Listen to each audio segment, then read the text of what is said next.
मला नाही माहिती. माहित माहित करत काढून का टाकू का कारण तो ओला होईल. पाऊस पडतोय. पाऊस पडतोय हे बघ. थेंबे थेंबे तळेसाचे म्हणलं आपण तर तो दाखवतो वाटतं आपल्याला आता.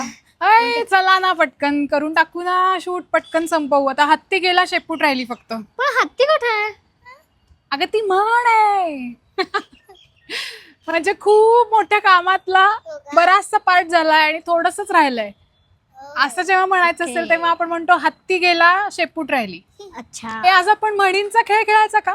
ओके. पण म्हणी माहितीयेत का तुम्हाला काही? थोड्याफार. हा, कारण हा खेळ खेळायला थोड्याफार तरी म्हणी माहिती पाहिजेत. ठीक आहे, खेळ असा आहे की मी काहीतरी प्रसंग सांगणार आहे तुम्हाला आणि तो ऐकून तुम्हाला कुठली म्हण आठवतीये ते तुम्ही सांगायचं. ओके. ओके. तर असा प्रसंग आहे की मला आज ऑफिसला यायचं होतं, मला खूप उशीर झाला होता, पण मला टॅक्सीच मिळत नव्हती. पण आता एवढ्या उन्हातनं गाडीवरनं सायकलवरनं चालत कसं यायचं, म्हणून मी शेवटी आलेच नाही. टॅक्सी मिळाली असती तर मी आले असते. खाईन तर तुपाशी नाहीतर उपाशी. Yes, correct. म्हणजे मला असं काहीतरी भारी हवंय, ते असेल तरच मी खाणार किंवा तरच मी ते करणार, नाहीतर मी ते पूर्ण कामच सोडून देणार. बरोबर आठवली तुम्हाला. मग मी जर रोज 5 ओळी लिहून छान अक्षर काढायची प्रॅक्टिस केली तर वर्ष संपताना माझं इतकं सुंदर हस्ताक्षर असेल की मला बक्षीसच मिळेल. मला आता आठवत नाहीये काही. बरं, दुसरा प्रसंग सांगू?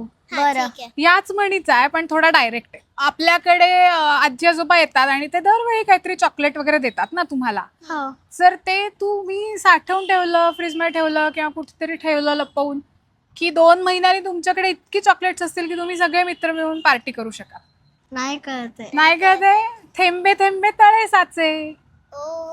ओके. माहितीये का ही म्हण? नाही. थेंबे थेंबे तळे साचे अशी ही म्हण आहे. एकदा ऐकलेली पण नाही माहिती मला. ओके, पुढचा प्रसंग. तयार आहात का? हो. नीट ऐका. हो.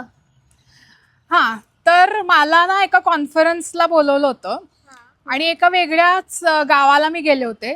ओके. पण तिथे गेल्या गेल्या मी आधी ऑफिसच्या कामाला आणि कॉन्फरन्सला जाण्याच्या आधी मस्तपैकी तिथलं साईट सीइंग केलं, छान रेस्टॉरंटमध्ये तिथे खाल्लं, ते शहर छान बघितलं आणि मग काम करायला गेले. आधी पटवा मग विठवा ना. Yes, correct. आधी पोटोबा मग विठोबा.